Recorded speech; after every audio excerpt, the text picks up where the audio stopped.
How to change OmeTV country in Android.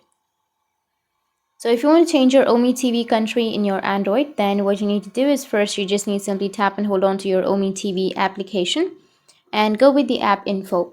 Now on your app info, you need to go with storage and cache. On your storage and cache, you need to go with clear cache and also clear storage. Once you cleared your cache on your storage, now you just need to simply go back and you can choose a VPN. You can choose any VPN that you are comfortable with, that you have, and connect to a VPN and select the region inside that VPN. Once you've selected the country on your VPN, then you can again open up your OmeTV application and try to log into your account. And once you've logged in, then your region will be changed and you will get the persons from the country that you've selected on your VPN.